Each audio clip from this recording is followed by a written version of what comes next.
Very good evening, class 6, Holy Child School. Today we are going to start chapter 6 of English grammar, nouns, case. Nouns यानी संज्ञा, किसी व्यक्ति, वस्तु, स्थान या जगह का नाम. तो इसमें कुछ केस. अब केस क्या होते हैं देखते हैं हम लोग. Nominative case. अब नॉमिनेटिव केस किसे बोला जाता है? A noun is said to be in the nominative case if it is the subject of a verb. तो बहुत ही सिंपल सी बात है, अगर नाउन वर्ब का सब्जेक्ट है तो उसे नॉमिनेटिव केस बोलते हैं. Subject here is the person और द थिंग हु और which carries out the action of the verb in the sentence. तो सब्जेक्ट क्या है? जिसके बारे में हम बात कर रहे हैं या जो काम कर रहा है उस सेंटेंस में. जैसे देख सकते हैं, Rimsha Gupta is an intelligent girl. तो यहां वर्ब इज है. कौन है इंटेलिजेंट गर्ल? इज वर्ब है आपका रिमशा गुप्ता. तो ये आपका नाउन है और ये नॉमिनेटिव केस में, क्योंकि ये सब्जेक्ट जिसके विषय में बात कर रहे हैं हम लोग. तो हमने सब्जेक्ट प्रेडिकेट आपने 6 में भी क्या होना चाहिए, 5 में भी क्या होना चाहिए. तो जो सब्जेक्ट है नाउन वही आपका नॉमिनेटिव केस में कहलाता है. The sculptor sculpts the statue. Sculpts यानी खोद खोद के मूर्ति बनाना. तो यहां वर्ब क्या? स्कल्प्स. कौन खोद खोद के खुदाई करके बनाता है मूर्ति? The sculptor. तो यहां पर the sculptor is common noun in nominative case. दूसरा आता ऑब्जेक्टिव और एक्यूजेटिव केस. दोनों ही एक ही मतलब है. Nouns are said to be in the objective cases if they are the direct objects of the verbs or if they are the object of preposition. जब किसी verb का direct object यानी verb सीधा सीधा उसका असर उस पर पड़ता है या preposition का object.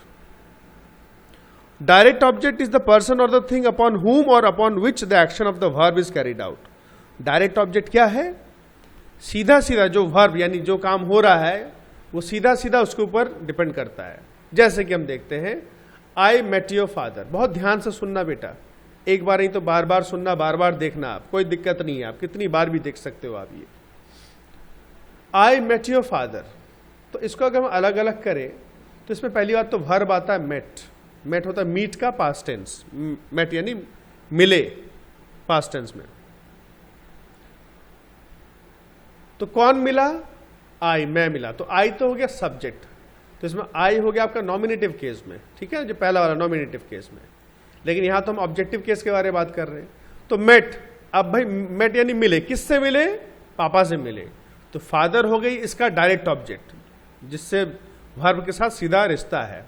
तो फादर आपके डायरेक्ट ऑब्जेक्ट हो गया और यही आपका नाउन है ऑब्जेक्टिव केस में.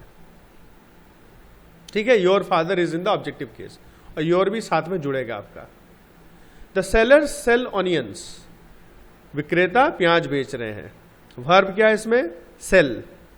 ठीक है, अब कौन बेच रहे हैं भाई? द सेलर्स, बेचने वाले. तो ये तो हो गया नाउन.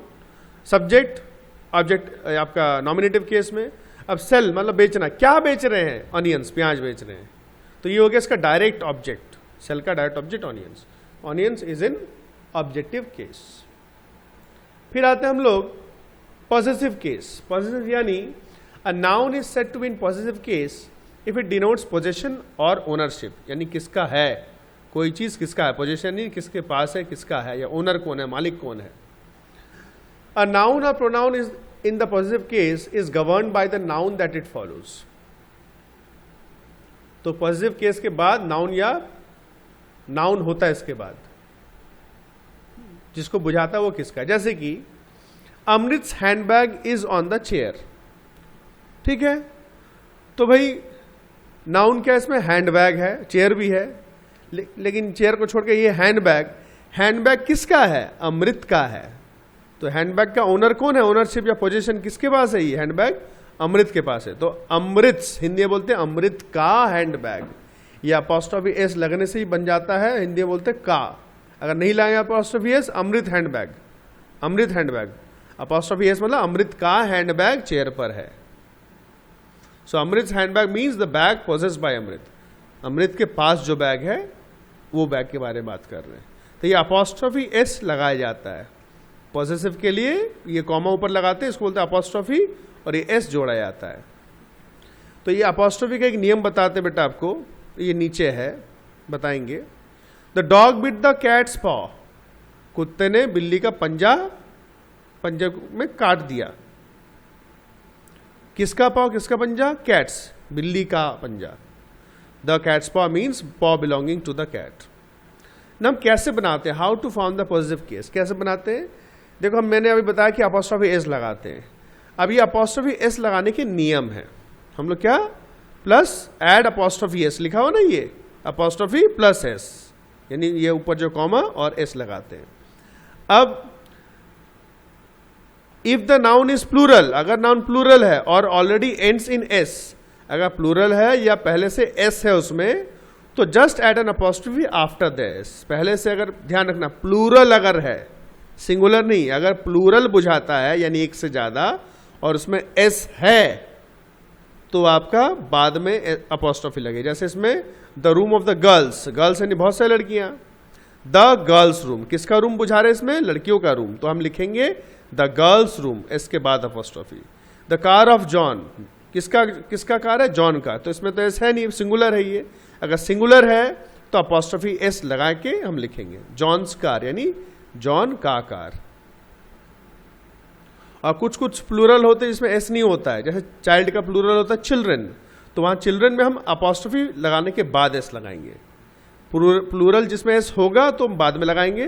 और कुछ कुछ ऐसे सिंगुलर होते हैं, जैसे मेरा टाइटल है दास, मिस्टर दास, तो अगर मेरा कार है, this is mister Das car, तो अगर इसको लिखेंगे तो क्या? मिस्टर दास कार, तो मिस्टर दास DAS, फिर अपॉस्ट्रोफी लग के एस आएगा, क्योंकि ये सिंगुलर था। सिंगुलर होने से अपॉस्ट्रोफी लग के एस होगा। प्लूरल में अगर एस नहीं है, ये जो मैं बता रहा हूं उसको बार बार सुन रहा हूं, सिंगुलर में आपका अपॉस्ट्रोफी लगा के एस होगा। प्लूरल में अगर एस है लास्ट में तो इसके बाद अपॉस्ट्रोफी लगेगा। प्लूरल में अगर एस नहीं है लास्ट में तो अपॉस्ट्रोफी लगाने के बाद एस लगेगा। आप ये नियम लिख लेना, हिंदी में लिख के मुझे भेजना भी पिक्चर। तो यहां पर कुछ क्वेश्चंस हैं, आज ABC आप करोगे। Write down the possessives of the phrases given below, आपको इनके पॉसेसिव लिखने हैं। मैं आपको दो बताऊंगा, बहुत ध्यान से सुनोगे आप। The collar of the dog, किसका कॉलर? कुत्ते का कॉलर, तो लिखेंगे द डॉग्स कॉलर। क्या लिखेंगे? The dog's collar. तो ऐसे लिखोगे आप द डॉग्स कॉलर, डॉग के पहले द है तो लिखोगे आप अपॉस्ट्रोफी एस। नंबर 2, जैसे the office of the manager, किसका ऑफिस है? मैनेजर का ऑफिस, तो हम लिखेंगे द मैनेजर्स ऑफिस। ठीक है, इस तरीके से हम ये लिखेंगे। क्वेश्चन नंबर B है, rewrite the following sentences by the use of possessive form. ये भी वही आपको करना है। This is the assignment of अनुभव,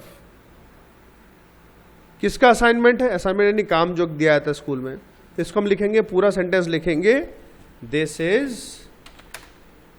इज अनुभव्स। अब अनुभव तो सिंगुलर है भाई, अनुभव्स असाइनमेंट। इस तरीके से हम ये पूरा लिखेंगे। तो इसमें क्या बदल गया? ये अनुभव को हमने पॉसेसिव में बना दिया कि अनुभव का असाइनमेंट है, this is Anubhav's assignment. Number 2, the shirt of the child is green, है ना, यानी बच्चे का जो शर्ट है वो ग्रीन है, तो क्या लिखेंगे? The child's shirt is green. खत्म। दोनों में थोड़ा सा फर्क है, लिखने का तरीका में बता दिया आपको। ठीक है। Number C, rewrite the giving expressions in the plural form. Singular में इसको प्लूरल करना है। ठीक है, तो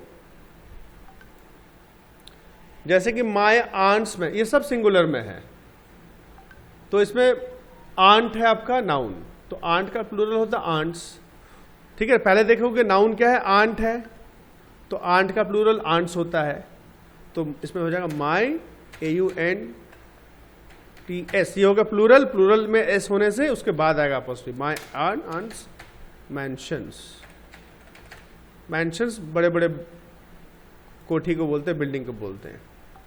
अ मैन्स वर्ड्स, तो मैन का प्लूरल क्या होता है, मैन होता है, इसमें होगा अ मैन, मैन का प्लूरल मैन होता है, तो अपॉस्ट्रोफी लग के एस, तो इसमें देखो मैन में आपका एस नहीं है तो अपॉस्ट्रोफी लग के एस लगेगा।